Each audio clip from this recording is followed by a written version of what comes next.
Hi guys.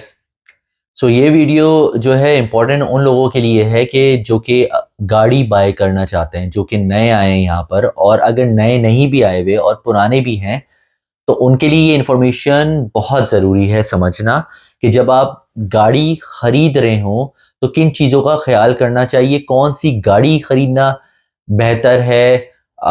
ये तो choices पे भी अगेन डिपेंड करता है, लेकिन again in terms of resale value किसकी अच्छी है क्या है, तो मैंने सोचा कि उस पर भी ये वीडियो बनाऊं ताकि लोगों को जिनको आइडिया नहीं है इन सब चीज़ों का उनको भी हो। लेट्स से इमेजिन करें कि आप नए आए हैं और आपको गाड़ी खरीदनी है। मैं सबको ये सजेस्ट करता हूं कि गाड़ी, आप ज़ाहिर है यहाँ पे दो किस्म के सेलर्स होते हैं। एक तो प्राइवेट सेलर्स होते हैं, ठीक है, जो कि कोई भी इंडिविजुअल होगा जो कि अपनी गाड़ी बेच रहा है, और एक होता है डीलर होता है या डीलरशिप्स होती हैं जो कि प्री ओन्ड कार्स यहाँ पे बोलते हैं। प्री ओन्ड का मतलब है पुरानी गाड़ियां जो होती हैं उनको सेल कर रहे होते हैं। अब दोनों में मैं डिफरेंस बता देता हूँ। फॉर एग्जाम्पल कि अगर कोई इंडिविजुअल सेलर है, आपका कोई दोस्त है, आपका कोई दोस्त का दोस्त है जो कि बेच रहा है, या आपने मार्केट प्लेस पे देखा, फेसबुक मार्केट प्लेस पे देखा, या आपने फॉर एग्जाम्पल kijiji यहाँ पर एक वेबसाइट है वहां पर देखा और आपने गाड़ी लेनी है, तो ऑब्वियसली उस गाड़ी को आप देखने के लिए जाएंगे। अपने लिहाज से जो भी चेक कर सकते हैं आप वो चेक करेंगे, लेकिन मेरी रिकमेंडेशन ये होगी कि आप उसको मैकेनिक के पास जरूर ले जाएं उस गाड़ी को, और मैकेनिक से आप उसको चेक करवा लें। मैकेनिक आपसे 60 70 100 डॉलर लेगा और वो गाड़ी को चेक करके बता देगा कि गाड़ी की क्या सिचुएशन है, जो भी सिचुएशन होगी गाड़ी की, ठीक है। अच्छा, यहाँ पे मैकेनिक वो उस तरह पाकिस्तान इंडिया वाले नहीं होते, ये सर्टिफाइड मैकेनिक्स होते हैं, इनकी अपनी एक रेपुटेशन का भी होता है, तो इसलिए वो आपको यूजली मैकेनिक्स गलत बात नहीं बताएंगे, ठीक है। आपको सही बता देंगे यार इसके ब्रेक्स चेंज होने, इसके रोडर्स चेंज होने, इतना खर्चा आएगा ये वो। अभी रिसेंटली बल्कि मेरा एक दोस्त बता भी रहा था कि कोई उसका एक्सीडेंट हो गया था गाड़ी का, तो उसकी गाड़ी किसी काबिल नहीं रही थी, तो वो दोबारा दूसरी गाड़ी जो है ना दूसरे शहर से लेकर आया, और यहाँ पर आकर उसने जब उसकी इंस्पेक्शन वगैरह करवाई तो उसको पता चला कि इसमें इतना $2000 का खर्चा है, वोटेवर उसने खर्चा करवाया उस गाड़ी को, फिर वो उसने चलाना शुरू कर दिया। तो एक तो हो गया इंडिविजुअल सेलर हो गया, उसको मैकेनिक से आप चेक करवा लें, खुद चेक कर सकते हैं, खुद भी चेक करें, ड्राइव करके भी चेक करें और मैकेनिक से चेक करवा लें, एक तो ये। लेकिन जो न्यू कमर्स होते हैं और इवन जो थोड़े ओल्ड पुराने भी हो चुके हैं, वो डीलरशिप पर अगर आप जाएंगे तो आपको प्रोबेबली थोड़ा सा पीस ऑफ माइंड ज्यादा होगा। उसकी वजह मैं बता देता हूँ। डीलरशिप पे जो गाड़ियां होती हैं वो कहीं से भी लाए मैं हूं, ठीक है, वो यहां पर आकर सस्कैचुअन में आकर इंस्पेक्शन करवाते हैं। अच्छा, इंस्पेक्शन सिर्फ सस्कैचुअन में नहीं होती, हर जगह होती है। तो इंस्पेक्शन यहाँ पर करवाते हैं जिसको हम बोलते हैं सेफ्टी इंस्पेक्शन, कुछ लोग कहते हैं, कुछ कहते हैं आउट ऑफ प्रोविंस इंस्पेक्शन कहते हैं उसको। तो वो इंस्पेक्शन यहाँ पर होती है।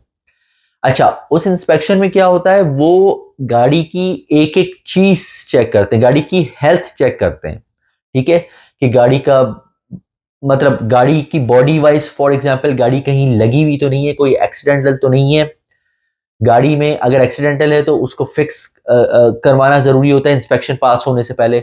इसी तरह इंजन में तो कोई प्रॉब्लम नहीं है, अगर इंजन में कोई प्रॉब्लम है तो वो फिक्स करवानी पड़ती है गाड़ी बेचने से पहले। ये मैं डीलरशिप की बात कर रहा हूँ, अगर कोई डीलर बेच रहा है।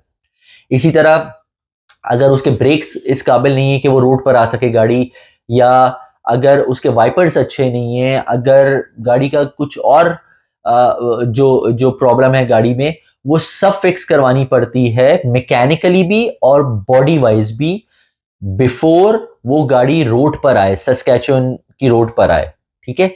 तो ये अगर आप इमेजिन कर, और यहाँ पे पूरा पूरा जो गवर्नमेंट, जो एसजीआई है, जो सस्कैचुअन गवर्नमेंट इंश्योरेंस है, जो कि पूरी ये इस चीज को, गाड़ियों की चीज को डील करती है, उनकी ये रिक्वायरमेंट है। क्योंकि अगर उन्होंने किसी को लाइसेंस दिया हुआ है, अच्छा इंस्पेक्शन सिर्फ वो कर सकते हैं जिसके पास लाइसेंस है सस्कैचुअन एसजीआई की तरफ से, सस्कैचुअन गवर्नमेंट इंश्योरेंस की तरफ से।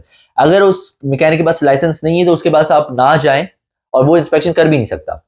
सो अगर उस बंदे ने इंस्पेक्शन गलत की है या उसमें कुछ प्रॉब्लम हुई, तो आप एसजीआई पे जाकर क्लेम कर सकते हैं कि भाई मतलब इससे मैंने इंस्पेक्शन करवाई थी और इसने सही इंस्पेक्शन नहीं की, ठीक है। तो वो उसको फिर छोड़ेंगे नहीं, वो उसके पीछे पड़ जाएंगे, क्योंकि उसकी जो सर्टिफिकेट है, उसका लाइसेंस जो है वो कैंसिल हो सकता है। तो इसलिए लोग ऐसा रिस्क नहीं लेते। दे विल मेक श्योर कि जो इंस्पेक्शन वो करें वो प्रॉपर तरीके से करें। उसमें गाड़ी की अलाइनमेंट भी वो चेक कर रहे होते हैं, उसमें गाड़ी के मतलब व्हील बैलेंसिंग चेक कर रहे होते हैं, एवरीथिंग इज चेक, ठीक है। तो जब आपको एक पीस ऑफ माइंड होता है जब आप डीलरशिप से गाड़ी ले रहे होते हैं कि यार इसने इंस्पेक्शन करवाई हुई है और सारी चीजें सही है। जो इंडिविजुअल है वो आपका मैकेनिक बता तो देगा, लेकिन वो उस तरह इंस्पेक्शन नहीं करेगा जिस तरह ये डीलरशिप को करवानी पड़ती है इंस्पेक्शन, अनलेस कि आप अपने मैकेनिक को जो भी मैकेनिक है जिसको आप गाड़ी दिखाने ले गए उसको बोलें कि भाई मुझे उस लेवल की इंस्पेक्शन चाहिए, तो ज़ाहिर है उसके पैसे भी ज्यादा होते हैं। तो डीलरशिप ये करती है कि वो इंस्पेक्शन करवाकर आपको गाड़ी देती है, तो आपको एक पीस ऑफ माइंड हो जाता है कि हाँ जी गाड़ी ठीक है, गाड़ी में मसला नहीं। हाँ, अब 6 महीने बाद, साल बाद अगर कोई मसला आ जाए तो वो तो एक अलग चीज है। और फिर डीलरशिप आपको 1 महीने की काइंड ऑफ वारंटी देती है, 30 डेज की वारंटी देती है कि आज आप गाड़ी ले जा रहे हैं हमसे, 1 महीने में जो भी एक गाड़ी में मसले मसाइल होंगे वो उसको फिक्स करके देंगे। ये उनकी जिम्मेदारी होती है डीलरशिप की, because they are running a business, right. उनको अपने कस्टमर भी रखने हैं। फिर कस्टमर के अलावा आप मतलब एसजीआई को या सस्कैचुअन गवर्नमेंट इंश्योरेंस को आप क्लेम कर सकते हैं कि यार इस डीलर से मैंने ली थी, 30 दिन हुए हैं, इस गाड़ी में ये मसला आ गया। तो उनको उसकी भी फिक्र होती है, अपनी रेपुटेशन की भी फिक्र होती है। तो क्योंकि यहाँ पे कानून है, यहाँ पे प्रॉपर तरीके से चीजें चलती हैं, तो ये आप क्लेम कर सकते हैं। तो कहने का मकसद ये है कि जो नए लोग आते हैं मैं उनको रेकमेंड ये बात करता हूँ, और मैंने जो कुछ आए थे उनको अगर गाड़ी दिलवाई भी है तो उनको मैं डिफरेंट डीलरशिप्स पे लेकर गया है, उनको उनके बजट में जो भी गाड़ी आई उन्होंने उस लिहाज से ले लिया। ये मेरी रिकमेंडेशन होती है कि आप डीलरशिप से, नए नए जो आए हैं स्पेशली, डीलरशिप से गाड़ी लें। थोड़ी महंगी मिलती है, जाहिर है वो अपना प्रॉफिट तो रखेगा, $1000-2000 सभी रखेंगे, जाहिर है आपको वो गाड़ी बेच रहा है, अपना बिजनेस चला रहा है। लेकिन आपके लिए पीस ऑफ माइंड रहेगा कि आपको नई गाड़ी, सही गाड़ी मिल गई है। अच्छा, कनाडा में किसी और जगह से ज्यादा जरूरी है कि गाड़ी आप सही लें। उसकी वजह यह है कि कनाडा में इतनी ज्यादा सर्दी पड़ती है, और सस्कैचुअन में स्पेशली अगर आप हैं, कि अक्सर लोगों की गाड़ी जो है ना विंटर में स्टार्ट नहीं होती, सुबह सुबह स्टार्ट नहीं होती। अब गाड़ी स्टार्ट ना हो, आपको ऑफिस जाना हो, तो आप इमेजिन कर सकते हैं, अब उसकी बैटरी का भी मसला हो सकता है, कुछ और भी मसला हो सकता है, तो इसलिए जरूरी है। दूसरा, गाड़ियों में यहाँ पर ब्लॉक हीटर्स लगते हैं। ब्लॉक हीटर्स क्या होता है कि एक तार निकल रहा होता है और एक प्लग होता है जो कि आप प्लग इन कर सकते हैं, जिसमें इलेक्ट्रिक वायर में इलेक्ट्रिक जो सॉकेट होता है उसमें प्लग इन कर सकते हैं। उसमें होता ये है कि वो आपकी जो इंजन का जो ऑयल होता है उसको गर्म रखता है, तो इंजन को इन शॉर्ट काइंड ऑफ गर्म रखता है। तो जब आप -40 में गाड़ी को स्टार्ट करते हो, गाड़ी आराम से स्टार्ट हो जाती है। तो ब्लॉक हीटर होना भी जरूरी है। अगर आप ये ले रहे हैं गाड़ी, तो मेक श्योर के या तो ब्लॉक हीटर ले, अगर आप स्पेशल पुरानी गाड़ी ले रहे हैं, या तो ब्लॉक हीटर ले लें, लगवा लें, या फिर उसमें ऑलरेडी होना चाहिए ब्लॉक हीटर। तो ये जरूरी, स्पेशली छोटी गाड़ी जो ले रहे हैं, अगर आप सिविक ले रहे हैं, टोयोटा ले रहे हैं, तो वो उस किस्म की गाड़ी पर। जो एक और चीज जरूरी है कि कौन सी गाड़ी लेनी चाहिए, वो भी बहुत जरूरी है कि कौन सी गाड़ी लें। टोयोटा और होंडा जिनकी रीसेल वैल्यू ज्यादा होती है, क्योंकि टोयोटा होंडा की गाड़ियां बहुत ही ज्यादा बेसिक होती हैं, उसमें इलेक्ट्रॉनिक्स की बहुत ज्यादा चीजें नहीं होती। मैंने हर किस्म की गाड़ी आजकल मैं चलाने का मौका मुझे मिल रहा है तो मैं चला रहा हूँ, तो मैंने सबसे ज्यादा देखा कि टोयोटा की गाड़ियां तो बहुत ही ज्यादा बेसिक होती हैं। ठीक है, तो वो गाड़ियां लोग इसलिए ले लेते हैं कि उसमें क्योंकि इलेक्ट्रिकल वायरिंग और वो सब इतना ज्यादा वो नहीं होता है, तो उनको मेंटेनेंस भी आसान होती है, फ्यूल एफिशिएंट भी होती हैं, और उनकी डिमांड भी ज्यादा है, क्योंकि रफ यूज कर सकते हैं। टोयोटा की गाड़ियां स्पेशली रफ यूज आप कर सकते हैं। कोरोला की अगर बात करें, राव4 की अगर बात करें, तो यूज कर सकते हैं। सिविक जो हो गई, यहाँ पे लोग बहुत लेते हैं, civic is a very nice car, तो लोग बहुत ज्यादा लेते हैं। और ये गाड़ियां जैसे आप डिलीवरी के लिए भी यूज हो सकती है, जैसे उबर ईट्स हो गया, स्किप द डिशेस यहाँ पर है, उनके लिए काफी यूज करते हैं। स्टूडेंट्स बहुत ज्यादा यूज करते हैं, तो वो एक तो ये होंडा टोयोटा वगैरह लोगों को बड़ी पसंद आती है। लेकिन उसके अलावा है, किया हो गई, निसान हो गई, बीएमडब्ल्यू वगैरह जो होती है, या मर्सिडीज होती है, वो तो फिर लग्जरी गाड़ियों में आ जाती है। वो मैं एज सच रेकमेंड नहीं करूंगा, स्पेशली अगर आप न्यू हैं, क्योंकि उसकी वजह ये है कि उनके वो महंगी गाड़ियां हैं, लग्जरी कार्स हैं, उनको फिर आप शोरूम में ले जाकर ही आप उसको मेंटेन करवाएं, अगर आपके पास इतने पैसे, और जब आप नए आते हैं तो इतने पैसे आपके पास नहीं होते हैं। और वैसे भी अगर आप लेटर ऑन अगर अच्छा अर्न करने लगे, आपका शौक है, तो आप कोई सी भी गाड़ी आप ले सकते हैं ऑब्वियसली। नई गाड़ियों में ये है कि अगर आप नई गाड़ी लेना चाहते हैं और नई गाड़ी लेने में इंटरेस्टेड हैं, तो उसमें फिर ज़ाहिर है अक्सर नई गाड़ियों में 5 इयर्स की वारंटी देते हैं, वो इंजन की वारंटी देते हैं आपको, और बहुत सारी चीज़ों की डिफरेंट डिफरेंट वारंटीज होती हैं। तो आप फिर वो शोरूम से ले सकते हैं, आप कोई सी भी गाड़ी आपको जो भी पसंद हो वो आप ले सकते हैं। लेकिन जो मार्केट जो जो रीसेल वैल्यू जो है वो टोयोटा और होंडा की यूजली ज़्यादा होती है।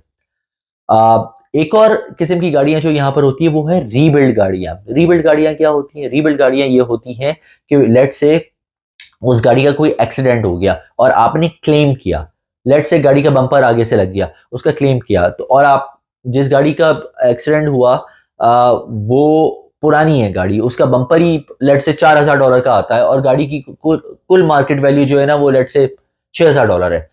तो एसजीआई जो है, जो सस्कैचुअन गवर्नमेंट इंश्योरेंस है, वो ये करेगा कि उस गाड़ी को टोटल लॉस कर देगा, टोटल लॉस राइट ऑफ कर देगा। मतलब ये कि ये गाड़ी जो है ना बेकार है, वो आपको जो है ना जो उसकी मार्केट वैल्यू होगी वो मार्केट वैल्यू आपको देगा, लेट से 6,000 मार्केट वैल्यू, वो 6,000 आपको देगा और उस गाड़ी को वो अपने सैलवेज में डाल देगा और उसको फिर लेट से ऑक्शन में बेच देगा। अब वो गाड़ी क्योंकि टोटल लॉस उन्होंने उनका जो भी क्राइटेरिया होता है उस पे उन्होंने कर दिया है, तो वो गाड़ी जब बिकेगी, सही हो गए तो बिकेगी, लेकिन वो रीबिल्ड गाड़ी में आ जाएगी और उस पे वो एक रेड कलर का स्टिकर लगाते हैं। अच्छा हाँ, एक और चीज मैं बता दूं कि जो गाड़ियां इंस्पेक्शन से अप्रूव होती है उसमें येलो कलर का स्टिकर होता है और उस पे जो है आपको जिस मंथ में और जिस ईयर में वो गाड़ी अप्रूव हुई थी या जब इंस्पेक्शन हुई थी, तो उस पे वो जो है ना आपको नजर आ जाएगा कि ऊपर ईयर नजर आ जाएगा और फिर आपको मंथ नजर आ जाएगा जिसपे उन्होंने जो है ना होल किया हुआ होगा। ये इस पर्टिकुलर मंथ में अगर फरवरी तो फरवरी में होल हुआ होगा, तो उससे आपको पता चलेगा कब इंस्पेक्शन हुई इस गाड़ी की। तो हर गाड़ी में ये जरूर चेक करें कि उसकी इंस्पेक्शन कब हुई हुई है और हुई हुई भी है या नहीं हुई हुई। तो खैर, रीबिल्ड गाड़ियों में वो रेड स्टिकर लगा देते हैं कि ये गाड़ी जो है ना रीबिल्ड है। सही, तो उससे आपको पता चल जाता है रीबिल्ड, ये रीबिल्ड गाड़ी है। रीबिल्ड गाड़ियों को यूजुअली आप उबर वगैरह में, उबर एक्स वगैरह में आप नहीं चला सकते, उबर वाले एक्सेप्ट नहीं करते हैं उसको। तो खैर लेकिन रीबिल्ड गाड़ियों का ये मकसद नहीं है कि वो एक्सीडेंटल गाड़ियां हैं, उसमें बहुत बड़ा डैमेज हो गया था इस वजह से वो, इसका हरगिज ही मकसद है। ऐसा भी होता है, ऐसा भी होता है कि कुछ गाड़ियां जब टोटल लॉस करते हैं तो वो बिल्कुल ही मतलब उनका इंजन भी हिट हो चुका होता है, उनके चेसिस भी खराब हो चुके होते हैं, सब कुछ मतलब ये सारी चीजें हो चुकी होती हैं। तो ऐसी भी गाड़ियां होती हैं, लेकिन चेसी खराब होना या वो ज्यादा हो जाता है, लेकिन बहुत सी गाड़ी ऐसी होती है जो कि साइड से हिट हो गई, पीछे से हिट हो गई और फॉर सम रीजन एसजीआई ने बोला कि जिस गाड़ी को अगर रिपेयर करने जाएंगे तो उसमें ज्यादा पैसे लग जाएंगे, तो इससे बेहतर है कि इसको राइट ऑफ ही कर दो या टोटल लॉस में कर दो। तो वो फिर जो लोग होते हैं वो फिर जो है ना रीबिल्ड गाड़ियां होती हैं, लेकिन रीबिल्ड गाड़ियां बिल्कुल सही गाड़ियां होती हैं, वो भी एसजीआई इंस्पेक्शन उनकी क्लियर होती है और तब जाके वो गाड़ियां रोड पर आती है, वो मैकेनिकली बॉडी वाइज सही होती हैं गाड़ियां। और अगर आप सस्ता ऑप्शन देख रहे हैं तो रीबिल्ड गाड़ियां बहुत अच्छा ऑप्शन हो सकती हैं कि आप रीबिल्ड गाड़ियां ले लें। और उसमें अगेन वही वाली बात है कि आप कौन सी गाड़ी लेने चाहते हैं।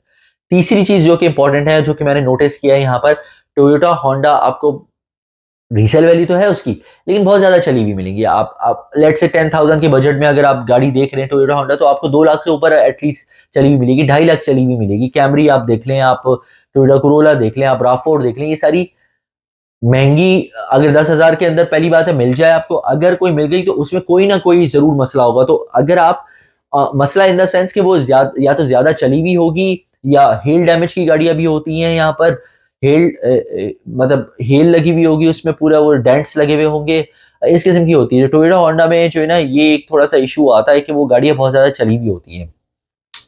माना कि वो मतलब ज्यादा चल भी जाती हैं और ज्यादा अगर आप सही तरह रखें, उसको मेंटेन करते रहें, तो वो आगे भी चलती रहती हैं। लेकिन अगेन हर गाड़ी की एक एज होती है, कितना आप मतलब उसको रगड़ सकते हैं इसको बोले।